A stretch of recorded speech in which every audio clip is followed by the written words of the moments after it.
Tēnā koutou katoa. Good morning. Dobro ranko, Ambassador.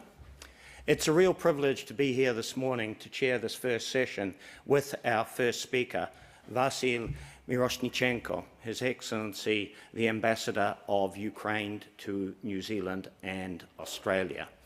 As you've heard, our session this morning is entitled The Future for Ukraine and Implications for New Zealand, a critical topic. I've had the privilege of chairing the Ambassador before, and I'll keep my introduction about the Ambassador brief because I know his words carry a great deal of impact, and I want to leave as much time as possible for you to hear him and for you to engage in questions and answers with him. Before 2022, the Ambassador had a varied career in Ukraine, in the public sector, in the private sector, and in civil society. Since 2022, President Zelensky appointed him Ambassador to New Zealand and Australia, and since then he has been a tireless champion for the Ukrainian cause on both sides of the Tasman. As I mentioned, I've chaired him before, and I think two things stand out for me, having heard him speak before, and some of you in this audience may have heard him speak before as well, and that is he is one of the most articulate and knowledgeable exponents of that Ukrainian cause which I mentioned, but secondly, he is especially adept at reminding us of how important what is happening on the other side of the world is not only for Ukrainians in Kiev, in Lviv, in Mariupol, and all across cities which are frequently being attacked by Russian forces, but also why it matters for Europe, for world order, and even for countries as far-flung as New Zealand. Can you please join me in welcoming Ambassador Myroshnychenko to the podium?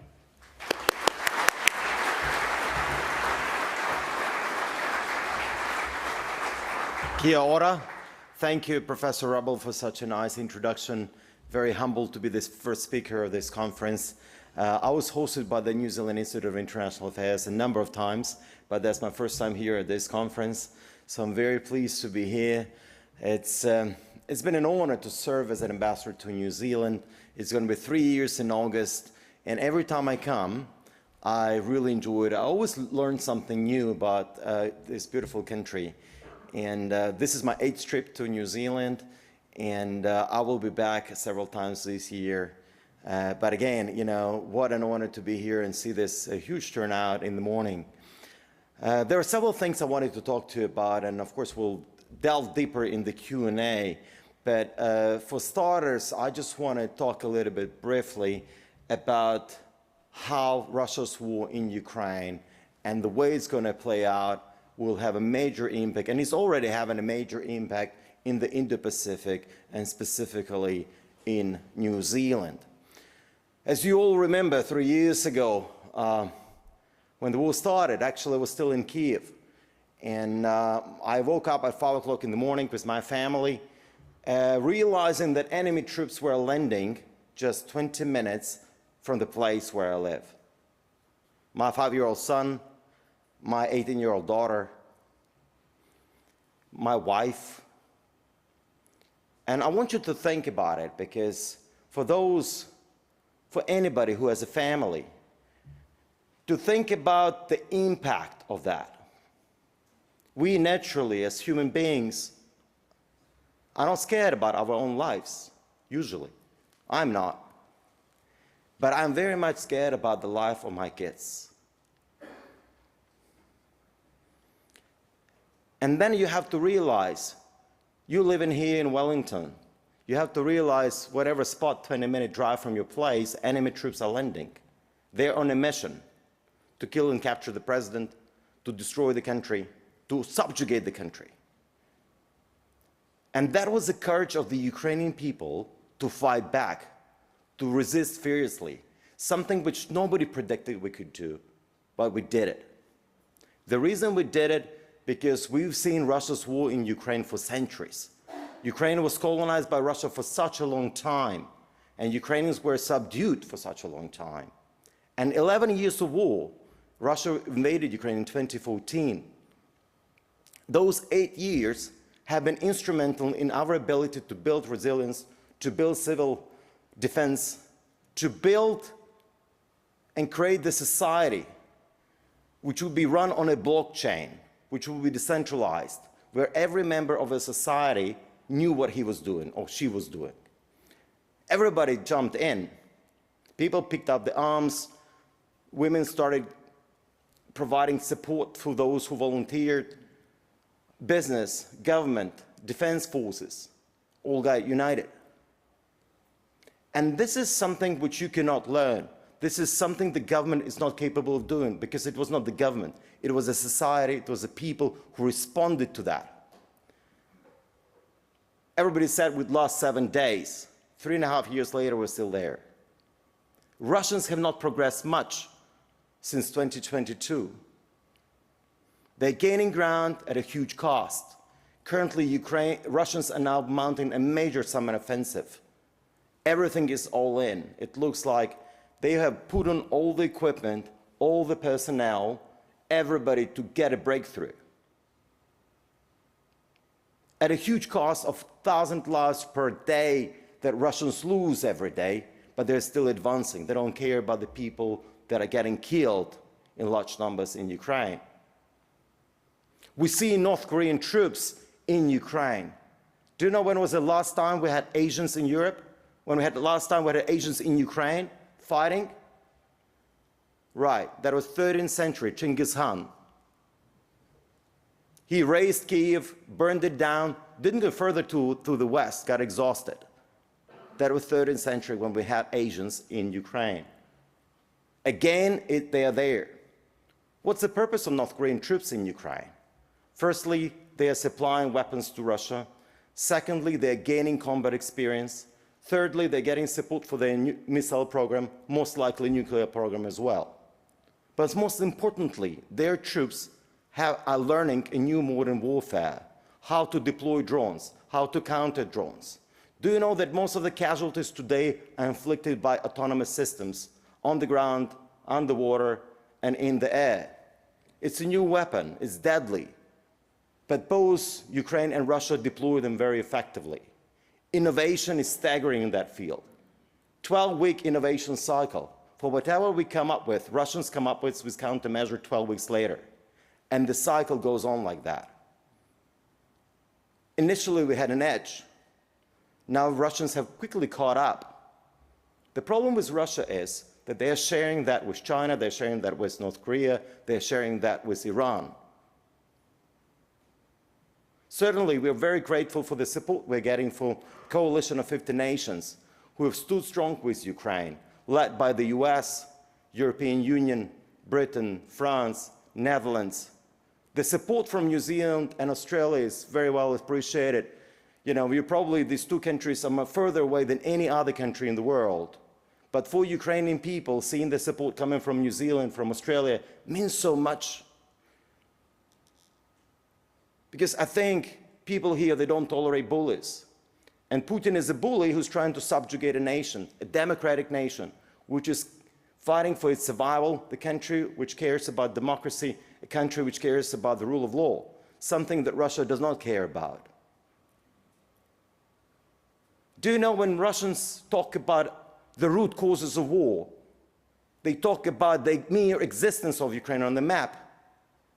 Because a democracy next door is an existential threat to Vladimir Putin. That is the only reason why he invaded Ukraine. There is no any other reason. Because an independent Ukraine, which is democratic, a country where Ukrainian people can travel to the European Union without a visa, is not only an irritant to Russia, it's a threat to Putin's regime. We'll keep on fighting no matter what. But I think the way this war is going to play out will define not only the security in Europe, but the entire world. Because if we get into this world of a jungle where the might is right, the strongest survive. Countries of the region here have no chance. Because we all rely on the UN Charter, we all rely on the rules-based system. And if a permanent member of the UN Security Council which has nuclear weapons, is doing what they want to do in Ukraine, why others can't follow the same suit? Why others can't do it? It's contagious. This kind of behavior is what inspires, actually, and emboldens them. Russians are waging a huge war of narratives. If you look in the region here, look at the Southeast Asia generally, you will be surprised. The Russian narrative is dominant, recycled by China. It's basically, if you all want to ask in the region, so who started the war? You'll hear various kind of responses. And you'll be surprised, actually, that the Russian narrative is actually dominant in the whole global South. So if we look actually at the countries who are currently supporting Ukraine, they're only the democracies, and they're in a minority. And I think it's a concern for any democratic country at the moment. Certainly we're interested in engaging with China, because China is an important partner for Ukraine. We're the biggest trading partner for China, supplying iron ore, supplying grain, supplying all other stuff. We want to engage constructively. And we hope China will use the leverage they have over Russia to force Russia to stop this war. Because they do have a leverage. And they must use that leverage. We believe that Chinese companies will have an opportunity to help us rebuild Ukraine. But for now, they need to use their leverage to force Russia to stop. I think it's very important to keep this in mind. Nobody wants to have wars, but look, we didn't choose this war. It was not our choice. We were just fighting back. I think I'll stop here, and we'll have some Q&A, and happy to take your questions. Thank you.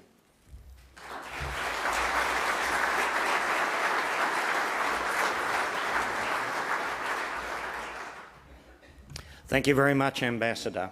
We will open it up for questions after that very succinct but very, very helpful overview. I'm going to show my prejudices and also take advantage of my position as chair, and I'm going to ask for the first question, or make the option available for the first question to come from a student from the Wellington International Leadership Program. I established that program in 2008, and I'm very proud of it, and I'd like to give one of those students the opportunity, if they want it. Is there a student from the program who would like to be the first to ask the Ambassador a question? We've got Jack from the Wellington International Leadership Program who'd like to ask a question. Brilliant. Thank you, Ambassador. You talked about the narrative of kind of Russia's ideology in the global south. Could you kind of explain more about how that potentially kind of permeate or could permeate into kind of weaker democracies, potentially like, trying to think, potentially democracies that are teetering more with authoritarianism, and how that could shape their views on the future of Ukraine? Thank you. Oh, certainly. It's, you know, I spent about 8 years professionally countering Russian propaganda in Ukraine. In 2014, when Russians invaded, I, together with other communications professionals in Ukraine, joined forces. We set up an NGO called Ukraine Crisis Media Center. It was primarily funded by the US Embassy in Ukraine. We also had funding from many other European embassies and also Ukrainian community in Canada who put in the money. But the main operation and the main goal of that outfit was to counter Russian narratives, to explain to the Europeans and others how Russian disinformation works and how actually Russians exploit democracies or take advantage of the freedom of press in democratic countries to spread out fake information, to spread out disinformation. And in my discussions generally with different experts, and I really have taken an effort to learn it, to actually deal with that, I always get one question. So what do you do? How do you counter disinformation? What can you do? And in this 11 years of actually being professionally engaged in that, I have to tell you there's very little democracies can do about it. The only way how you can protect yourself, you need to shut down your media space, you need to create a firewall, you need to become an autocracy or dictatorship. That's the only way how you can protect the media space from disinformation, malign foreign influence. So, of course, we can talk about media literacy, we can talk about countering narratives, we can talk about education, whatnot, but to be frank, it's very easy for autocracies to do what they want to do in a democratic countries. You might have seen the report published here in New Zealand about anti-vaxxers. If you look at anti-vaxxers' messages here, they were taken out of Kremlin. So basically in Moscow, they had special units which have created content to convince people that COVID is a conspiracy theory and you shouldn't vaccinate because that's part of a bigger game and whatnot. The reason to do it was to actually appeal to those disillusioned people, to create doubt in the government, to undermine the authority of the government, to undermine the authority of conventional media. Because once you have that crowd of people who believes in conspiracy theories, they would believe in anything. They will believe that actually that was a CIA plot to shoot down MH17 and actually Russians did not shoot that missile. You will believe that it was a conspiracy theory, that Ukrainian president is Jewish president and it's part of the global government to take over the world, and and therefore it must be something there. So it's so easy once you have that audience of people not believing the government, not believing the mainstream media, and you can undermine any democracy, or you can attempt to do it, or you can create a more divisive society. And we've seen in how Russians benefited from the influx of the migrants which went from Syria to Europe, and how we have those migrants which came to, that was a positive externality for Putin when he supported Bashar al-Assad. All those migrants who went to Europe, they have strengthened all those far-right parties. In Germany, where you have the Alternative for Germany, which is now, becoming a dominant party. The same far-right parties in Austria, in other countries. Because now 5 million Ukrainians in Europe, it's not helping politics in Europe. Because, I'm just thinking about those Europeans who we are thankful for hosting those people there. But let me tell you, for politics, it's not a good thing, because why should those European nations pay for those Ukrainian refugees in their countries? You have only 1,000 refugees here, but Germany is hosting 1 million Ukrainians. Poland is hosting over 1 million Ukrainians. Every European country has so many Ukrainian refugees. We need to get those people back to Ukraine, but we need to, the war needs to finish. So it's very easy to manipulate, at any domestic audience when you have an issue, which is a real issue, and then you can actually build on that. But look, in the global south it's kind of different, because Russians are appealing to different audiences in different ways. And the way they've been appealing to the global south was primarily through non-alignment movement, which, as you know, the history of the non-alignment movement, started in 1955. There was a Bandung conference in Indonesia in 1962, if I'm not mistaken. And the main principle of non-alignment is non-aggression. So therefore, my principle and my pitch to all the countries who are part of non-alignment, if the main principle of non-alignment is non-aggression, Russia has committed an act of aggression in 2022, and 141 countries have supported the UN resolution condemning the Russian invasion of Ukraine. However, the countries of the global south have large populations. Their national security depends on their cheap energy and cheap access to food, which Russia is providing. And they choose to use a situation where they say, we don't support anybody, we work with everybody. And then Indonesia is organizing joint naval military exercises with Russia, only 1,300 kilometers away from Darwin. And then we hear that Russians have requested to use an air base in Papua for their strategic bombers, which for now Indonesia has declined to accommodate. Luckily, we now destroyed 30% of those strategic bombers. And they were supposed to be here in your neighborhood, by the way. Those strategic bombers carry nuclear weapons. Hopefully, it will not come to that. But the fact that they are here, they're a Pacific country. Russia has a large Pacific fleet. They have many strategic bombers, nuclear submarines, strategic aircraft carriers there, or whatever, the big ships. So it's a Pacific country, and they want to project their power. They would sell their oil to everybody, because oil is funding the war, and everybody needs Russian oil. That's the dependencies we have to get rid of. But India, Turkey, even to Singapore, basically, all the processing facilities, Russians sell to Malaysia and Indonesia, and then it's repackaged and sent over, because you all have outsourced your petrol production, right? Because it's not good for your environment. So those countries who are processing oil, they take the Russian cheap oil, they process it and sell it to everybody, to Europe, to Australia, to everybody. And the price of oil is now going up because of what's happening between Iran and Israel, and Russia continues buying and producing weapons to kill more Ukrainians. But, disinformation is a big part of it. Thanks for that question, Jack. It obviously allowed the ambassador to range widely in response, which is wonderful, I think. I'm going to open it up to anyone this time. Elise, go ahead.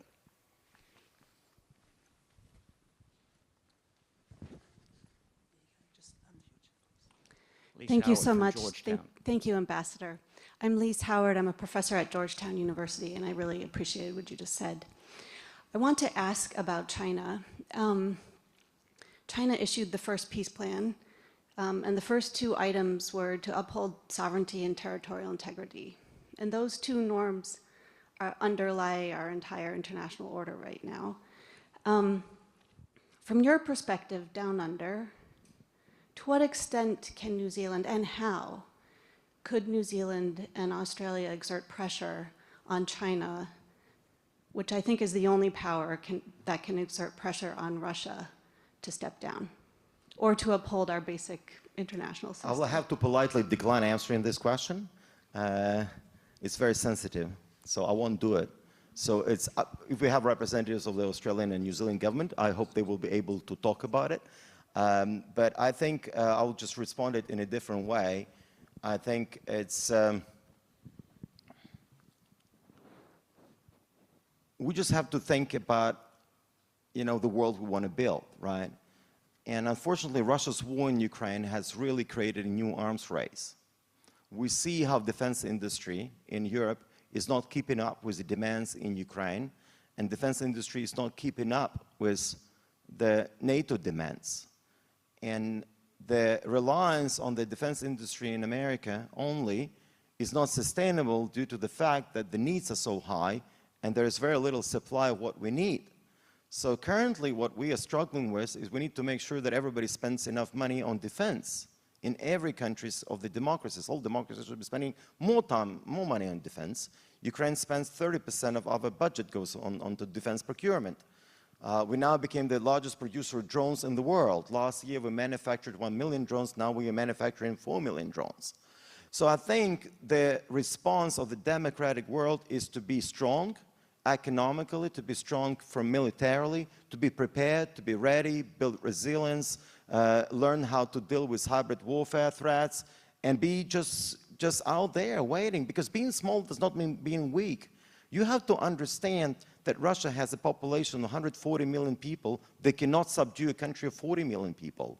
While European Union, which has 500 million people, is asking America, which has 350 million people, to help, a 40 million country to fight a much bigger enemy. So this is like a bit weird, but we need to actually do something about it, and we need to make sure that we can force Russia into peace, and we must create conditions where any other country will be deterred from following Russia's example, because it's very easy to follow it.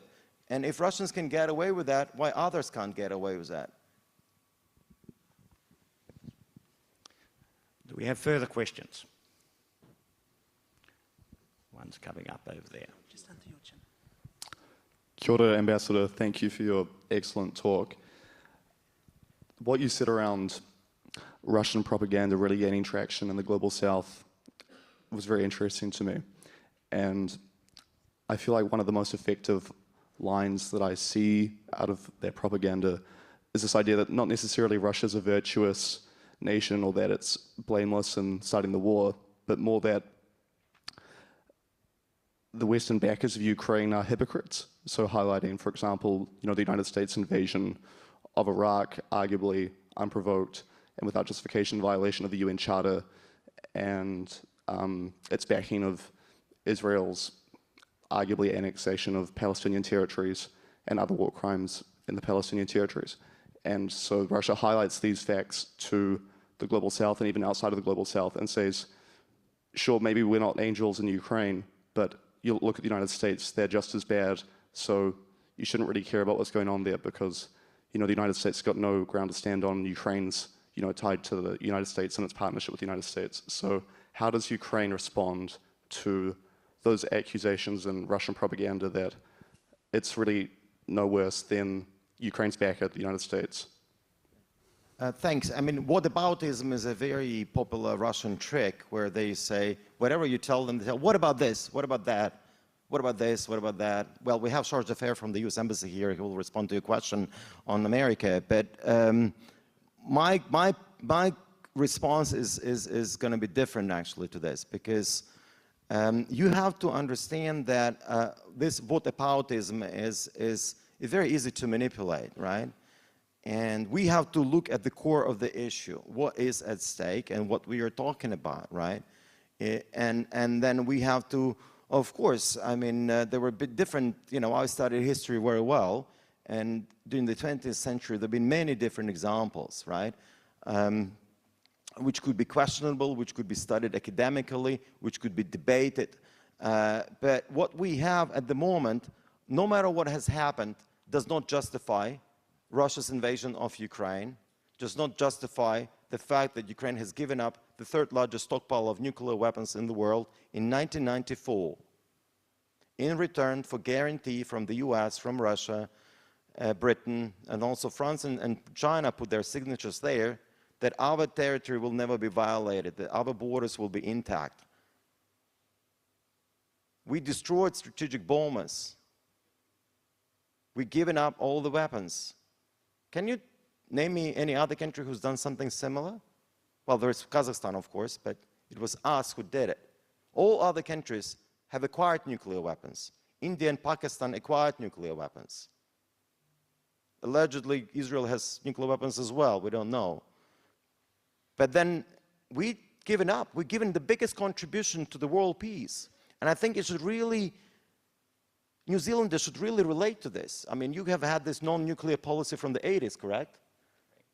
And Ukraine voluntarily given up its nuclear weapons. Would Russians ever invade Ukraine if we had nuclear weapons? No. Would Russia ever invade Ukraine if we were part of NATO? No. Because if Ukraine were accepted into NATO in 2008, which, as you know, there was a historic decision made not to do so upon objections from France and Germany, and if we could have gotten into NATO in 2010, the war would never start. We would have no war. Because that's the only reason why Finland and Sweden joined NATO, because they saw what Russians did in Ukraine. Those countries have been neutral after the Second World War. They realized that they have to join NATO to have some sort of protection. And to be frank, if you ask me, how can Ukraine guarantee there will be no more war even if we get a ceasefire? Because you have to understand, Russians need a ceasefire now. I mean, not now, I mean, maybe in November, temporary ceasefire, because they need to regroup, rebuild, and mount another attack 2 years later. You know, for Putin, it's you know, you read his essay, I presume, right? And I think he was very genuine in his essay. He says that Ukraine does not exist. Ukraine is a fake country. History is just, you know, Vladimir Lenin created Ukraine. And we just get back what deserves to Russia, belongs to Russia. He told everybody he's doing it. Everybody read the article and said, oh, no, this is just Vladimir Putin got drunk and published the article, right? No, but he was very open about it. He said, I'm going to invade Ukraine. I've already done it. I'm going to do it again. You know, I'm just going to finish the job. And he's done it. So he will continue doing the same thing. It's just a reality. We understand it. We'll just be fighting back. But I don't know how much longer we can stand. We will certainly fight. But it's getting tough, guys. Getting tough. We may be able to squeeze one very quick question in. I see Hamish beginning to glare at me. So if we have one succinct question. Hi, I'm Kathy Lloyd. Nice to meet you, Vasyl, at last. This is about disinformation. It's about the impact of occupation on Ukrainians. So I live in rural New Zealand. People there are very susceptible to Russian disinformation. There's a tendency to think that it's not really a big deal who runs the government. It's just two armies fighting each other. And we hear suppression about what actually happens in the occupied areas. How can, I know what goes on because I'm working in that space. So I see war crimes, I see atrocities, I see that genocide taking place. I see cities being erected over mass graves.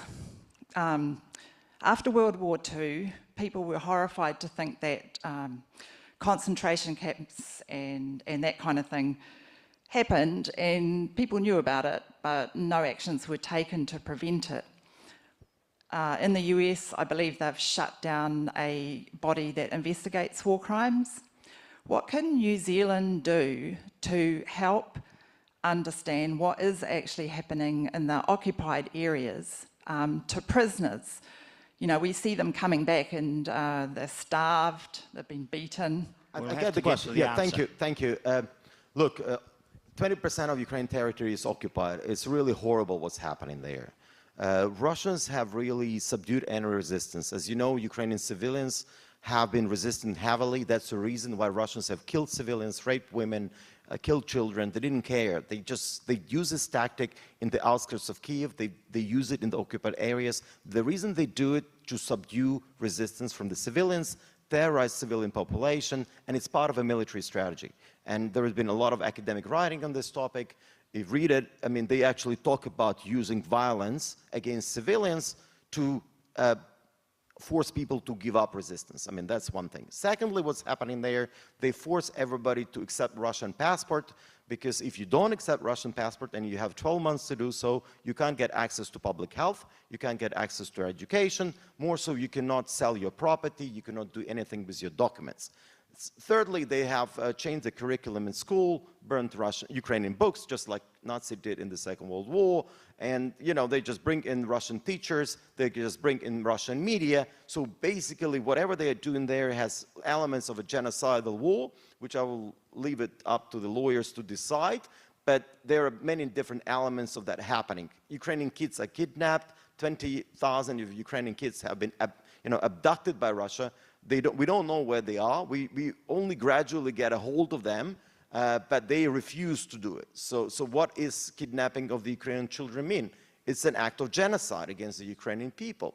But the problem is, what can you do to help us to deal with that? I don't know, because to be frank, I mean, we all doing what we can, but we must arm Ukraine so we can fight. I mean, that's very basic stuff. And we must work together multilaterally to keep Russia accountable, for the act of aggression, to keep Russia accountable for the war crimes, for the crimes against humanity. Russia must be held accountable. The problem is how we do it. Let's use those 300 billion sovereign Russian assets, which are in Europe and in the US. Why do we just sit and watch it? We can never impose reparations on a nuclear power. We must use those $300 billion to buy weapons in America, in Europe, in Australia, and New Zealand. We must use the money to rebuild Ukraine. That's the only way how we can punish Russia for what they've done in Ukraine. Use the sovereign Russian assets, impose more sanctions on Russia, isolate Russia, ban their banking sector from the SWIFT, create a price cap on oil at $45 or lower, right, so that they cannot fund the war. That's the way how we can force Russia into peace. Because Russians are pretending to be negotiating. It's just a mockery, to be frank. For those students of Russia, and I hope there are some here in the room, Russians are just making fun of this whole thing. They pretend to negotiate, but they're not negotiating in good faith. They come up with the same stupid, ridiculous demands from 3 years ago, where basically they are demanding Ukraine's surrender, and they will not actually engage. And that's the whole point. We have to finish here. I will have to run into the next meeting for 10, but I will be back for another hour after that. I hope to meet you personally after that and have a chat, but it looks like you're going to have a great discussion today. Can I just add that another thing we can do is make sure that we hear Ukrainian voices as we have this morning. And I think that the ambassador has made clear the historical importance not just for Ukraine, but for the rest of the world, and especially for democracies like New Zealand, about what is happening in Ukraine. Can I ask you all to join me to thank the Ambassador for his address this morning?